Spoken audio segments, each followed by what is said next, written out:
കർത്താവിൽ പ്രിയ സഹോദരങ്ങളെ, എന്നെ കേൾക്കുന്ന നിങ്ങളേവരെയും കർത്താവായ യേശുക്രിസ്തു ധാരാളമായി അനുഗ്രഹിക്കട്ടെ എന്ന പ്രാർത്ഥനയോടെ ഇന്നത്തെ ക്ലാസ് ആരംഭിക്കാം. ഇന്ന് നമ്മൾ പഠിക്കുന്നത് പുറപ്പാട് പുസ്തകം 8-ാം അധ്യായമാണ്. ഈ അധ്യായത്തിൽ നമ്മൾ പ്രധാനമായും പഠിക്കുന്നത് എന്തൊക്കെയെന്ന് നോക്കാം. ഒന്ന്, രണ്ടാമത്തെ ബാധയുടെ മുന്നറിയിപ്പ് മോശ കൊടുക്കുന്നതിന് രണ്ടാമത്തെ ബാധയായ തവളകൾ ഈജിപ്തിൽ വരികയും ചെയ്യുന്നതുമാണ്. 2, ഫറവോൻ മോശയോട് തവളകളിൽ നിന്ന് രക്ഷപ്പെടാനുള്ള സഹായം ചോദിക്കുകയും മോശ ദൈവത്തോട് പ്രാർത്ഥിക്കുകയും അങ്ങനെ തവളകളുടെ ശല്യത്തിൽ നിന്നും ഫറവോൻ രക്ഷപ്പെടുകയും ചെയ്യുന്നു. മൂന്നാമത്തെ ബാധയായ പേൻ ഈജിപ്തിനെ ബാധിക്കുന്നതാണ്. 4, ഈജിപ്തിലെ മാന്ത്രികർക്ക് മൂന്നാമത്തെ ബാധയുടെ തനിപ്പകർപ്പുണ്ടാക്കാൻ കഴിയാതെ വരികയും ഇത് ദൈവത്തിൻ്റെ വിരലാകുന്നു എന്ന് മന്ത്രവാദികൾ ഫറവോനോട് പറയുകയും ചെയ്യുന്നു. അഞ്ചാമത്തത്, നാലാമത്തെ ബാധയായ നായീച്ചകൾ ഈജിപ്തിനെ ബാധിക്കുന്നതാണ്. 6, ഫറവോൻ മോശയുമായി വിട്ടുവീഴ്ച ചെയ്യാൻ ശ്രമിക്കുന്നു. ഏഴാമതായി അവസാനമായും നമ്മൾ കാണുന്നത് ഫറവോൻ്റെ കാപട്യത്താലുള്ള മാനസാന്തരവും തുടർന്നുള്ള മനംമാറ്റത്തെക്കുറിച്ചുമാണ്. കഴിഞ്ഞ ക്ലാസ്സിൽ നമ്മൾ പഠിച്ചത് ആദ്യത്തെ ബാധയാൽ ഈജിപ്തിലെ സകല വെള്ളവും രക്തമായി തീർന്നു എന്നാണ്. 8-ാം അധ്യായത്തിലേക്ക് വരുമ്പോൾ നമ്മൾ കാണുന്നു ആദ്യത്തെ ബാധ 7 ദിവസങ്ങൾ നീണ്ടു നിന്നു എന്ന്. തുടർന്ന് 7 ദിവസങ്ങൾക്ക് ശേഷം ദൈവം മോശയെ മറ്റു 3 ബാധകളുമായി ഫറവോൻ്റെ അടുക്കിലേക്ക് അയക്കുന്നു. നമുക്കിനി അധ്യായത്തിലേക്കൊന്ന് വചനങ്ങൾ നോക്കാം. ഇവിടെ മോശ ഫറവോനോട് രണ്ടാമത്തെ ബാധയെക്കുറിച്ച് മുന്നറിയിപ്പ് കൊടുക്കുന്നു. 1 മുതൽ 7 വരെയുള്ള വചനങ്ങൾ വായിക്കുമ്പോൾ നമ്മൾ കാണുന്നത്, യഹോവ നദിയെ അടിച്ചിട്ട് 7 ദിവസം കഴിഞ്ഞപ്പോൾ മോശയോട് കൽപ്പിച്ചത്, നീ ഫറവോൻ്റെ അടുക്കൽ ചെന്ന് പറയേണ്ടത് എന്തെന്നാൽ, യഹോവ ഇപ്രകാരം അരുളി ചെയ്യുന്നു, എന്നെ ആരാധിപ്പാൻ എൻ്റെ ജനത്തെ വിട്ടയയ്ക്ക. നീ അവരെ വിട്ടയപ്പാൻ സമ്മതിക്കയില്ല എങ്കിൽ ഞാൻ നിന്റെ രാജ്യത്തെ ഒക്കെയും തവളയെ കൊണ്ട് ബാധിക്കും. മോശ ദൈവം പറഞ്ഞതനുസരിച്ച് വീണ്ടും ഫറവോൻ്റെ മുന്നിലെത്തുന്നു. മോശ പറഞ്ഞു, യഹോവ ഇപ്രകാരം അരുളി ചെയ്യുന്നു, എന്നെ ആരാധിപ്പാൻ എൻ്റെ ജനത്തെ വിട്ടയയ്ക്ക. നീ അവരെ വിട്ടയപ്പാൻ സമ്മതിക്കയില്ല എങ്കിൽ ഞാൻ നിന്റെ രാജ്യത്തെ ഒക്കെയും തവളയെക്കൊണ്ട് ബാധിക്കും. അങ്ങനെ തവള വന്നാൽ ഉണ്ടാകുന്ന പ്രയാസങ്ങളെക്കുറിച്ച് മോശ ഫറവോനോട് പറഞ്ഞു. എന്നാൽ ഫറവോന് യാതൊരു കുലുക്കവും ഉണ്ടായില്ല എന്നതാണ് സത്യം. മന്ത്രവാദികളും തങ്ങളുടെ മന്ത്രവാദത്താൽ തങ്ങളാൽ കഴിയുന്നത് പോലെ ചെയ്തു. മിസ്രൈം ദേശത്ത് തവള കയറുമാറാക്കി. നിങ്ങൾ ശ്രദ്ധിച്ചോ, മന്ത്രവാദികളോട് ഫറവോൻ കൽപ്പിക്കേണ്ടിയിരുന്നത് അഹരോൻ ചെയ്തതുപോലെ ചെയ്യുവാനല്ല, പരിഹാരം കാണുവാനായിരുന്നു കൽപ്പിക്കേണ്ടിയിരുന്നത്. എന്നാൽ കൽപ്പിച്ചതോ അഹരോൻ ചെയ്യുന്നത് പോലെ ചെയ്യുവാനാണ്. ഇതുണ്ടാക്കുന്ന ദോഷം അത് വർദ്ധിപ്പിക്കുകയാണ് ചെയ്യുന്നത് എന്ന് ഫറവോൻ ചിന്തിച്ചില്ല. മോശ പറഞ്ഞതുപോലെ തവള അവരുടെ കട്ടിലുകളിലും കിടക്കകളിലും ചാടി അവ സകലവും മലിനമാക്കി, വെള്ളവും ഭക്ഷണവും അശുദ്ധമാക്കി. എന്തിനാണ് തവളകളെ കൊണ്ട് ഇങ്ങനെ ഒരു ബാധ ഉണ്ടാക്കിയത്? തവളകൾ ഈജിപ്തുകാർക്ക് പവിത്രമായ മൃഗങ്ങളായിരുന്നു. അവർ അവയെ പ്രത്യുൽപാദന ശക്തിയുടെ പ്രതീകങ്ങളായി കണക്കാക്കി. പുരാതന ഈജിപ്ഷ്യൻ മതത്തിൽ തവളയുടെ തലയുള്ളതായ ഹെക്ക അല്ലെങ്കിൽ ഹെക്കേറ്റ് എന്നറിയപ്പെടുന്ന ദേവതയുമായി അവർ തവളകളെ ബന്ധപ്പെടുത്തി. മൃഗങ്ങൾ വിശുദ്ധമാണെന്നും അതുകൊണ്ട് മൃഗങ്ങളെ കൊല്ലാൻ പാടില്ല എന്നൊരു തത്വം ലോകത്തിൽ ഇന്നും നാം കാണുന്നുണ്ട്. ഇതെല്ലാം ഈജിപ്തുകാരുടെ അന്ധവിശ്വാസമായ മിത്തോളജിയിൽ നിന്നും ഉരുത്തിരിഞ്ഞതാണ് എന്ന് നാം തിരിച്ചറിയണം. ദൈവവുമായി ഈ വിശ്വാസത്തിന് യാതൊരു ബന്ധവുമില്ല.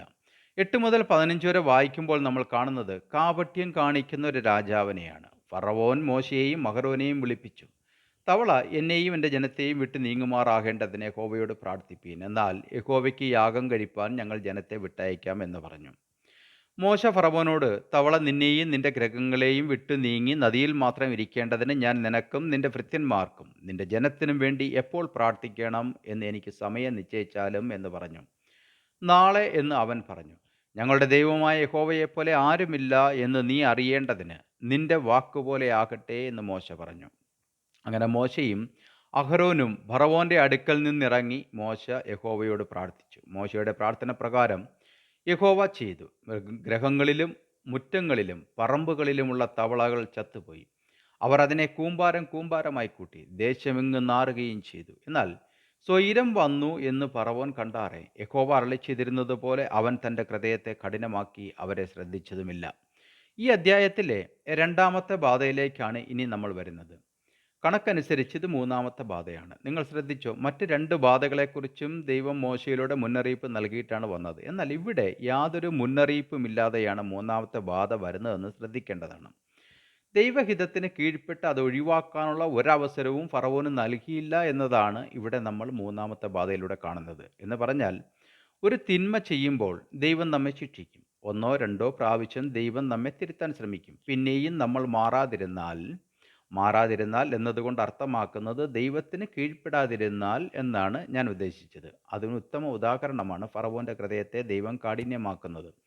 തുടർന്നുള്ള ദൈവകോപം മറ്റു പല രീതിയിലുമായിരിക്കും നമ്മെ ബാധിക്കുക. ഒരു വ്യക്തിയാണെങ്കിൽ ദൈവം പ്രതികരിക്കുന്നത് ആദ്യം മനസ്സിലുണ്ടാക്കുന്ന അസ്വസ്ഥതകളാൽ നമ്മോട് സംസാരിക്കുന്നു. പിന്നെയും നമ്മൾ തെറ്റുകൾ ആരംഭിച്ചാൽ ചില രോഗങ്ങളാലും അപകടങ്ങളാലും മറ്റ് ഇതര ബുദ്ധിമുട്ടുകളാലും പ്രയാസങ്ങളാലും ദൈവം നമ്മോട് സംസാരിക്കുന്നു.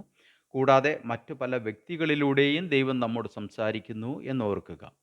ഇനി ഒരു ഭരണാധികാരി ആയാൽ ആ ദേശത്തെ ജനം മുഴുവൻ ആ ഭരണാധികാരിയുടെ തിന്മയുടെ ബലം പേറേണ്ടി വരും.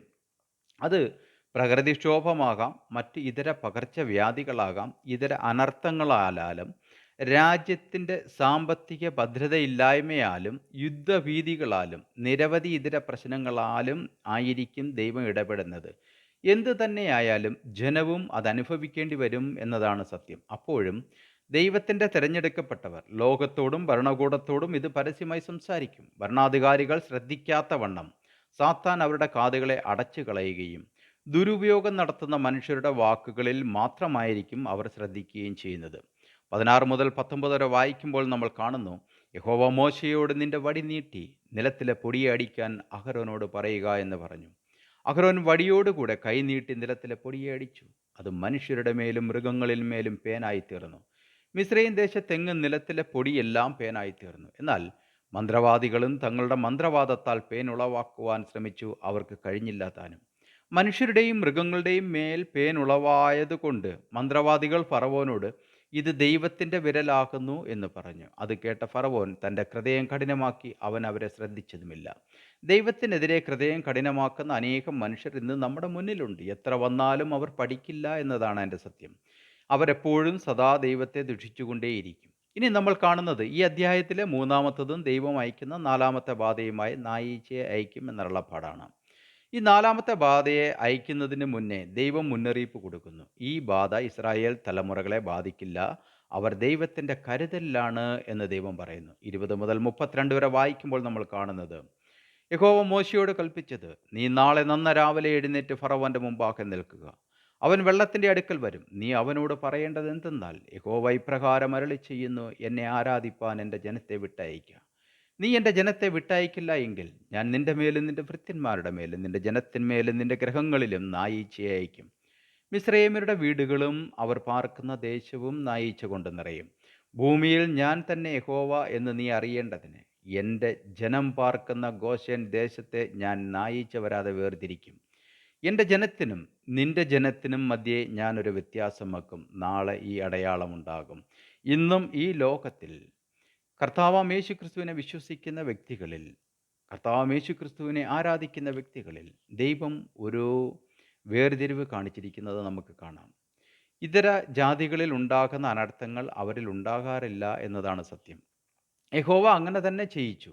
നായീച്ച ഫറവോന്റെ അരമനയിലും അവൻ്റെ ദേശത്തും ഭൃത്യന്മാരുടെ വീടുകളിലും മിസ്രയീം ദേശത്ത് എല്ലായിടവും വന്നു. നായീച്ചയാൽ ദേശം നശിച്ചു.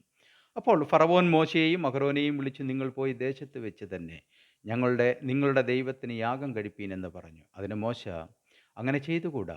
മിസ്രയീമ്യർക്ക് അറപ്പായുള്ളത് ഞങ്ങളുടെ ദൈവമായ യഹോവയ്ക്ക് യാഗം കഴിക്കേണ്ടി വരുമല്ലോ. മിസ്രയീമ്യർക്ക് അറപ്പായുള്ളത് അവർ കാണുക. ഞങ്ങൾ യാഗം കഴിച്ചാൽ അവർ ഞങ്ങളെ കല്ലെറിയുകയില്ലയോ? ദൈവമായ യഹോവ ഞങ്ങളോട് കൽപ്പിച്ചതുപോലെ ഞങ്ങൾ 3 ദിവസത്തെ വഴി ദൂരം മരുഭൂമിയിൽ പോയി അവന് യാഗം കഴിക്കണമെന്ന് പറഞ്ഞു. അപ്പോൾ ഫറവോൻ, നിങ്ങളുടെ ദൈവമായ യഹോവയ്ക്ക് മരുഭൂമിയിൽ വെച്ച് യാഗം കഴിക്കേണ്ടതിന് നിങ്ങളെ വിട്ടയക്കാം. അതിദൂരത്ത് മാത്രം പോകരുത്. എനിക്ക് വേണ്ടി പ്രാർത്ഥിപ്പീൻ എന്ന് പറഞ്ഞു. ഇത് കേട്ടപ്പോൾ നിങ്ങൾ ചിന്തിച്ചു കാണും, ഫറവോൻ്റെ മനസ്സലിവുണ്ടായി. ഫറവോൻ മനസ്സലിഞ്ഞു, അവനെല്ലാം ഉപേക്ഷിച്ചുവെന്ന്. എങ്കിൽ എന്താണ് സംഭവിച്ചതെന്ന് നോക്കുക. മോശ പറഞ്ഞു, ഞാൻ യഹോവയോട് പ്രാർത്ഥിക്കും.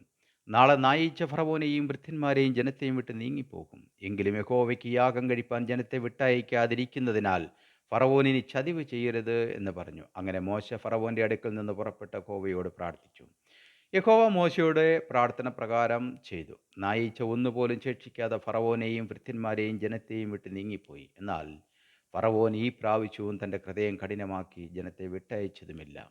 ഇന്നത്തെ ക്ലാസ് ഇവിടെ അവസാനിക്കുന്നു. അടുത്ത ക്ലാസ്സിൽ വീണ്ടും കാണുന്നതിനായി കർത്താവായ യേശു ക്രിസ്തു നമ്മെ ഇവരെ അനുഗ്രഹിക്കുമാറാകട്ടെ എന്ന പ്രാർത്ഥനയോടെ ബെഞ്ചമിൻ കോശി.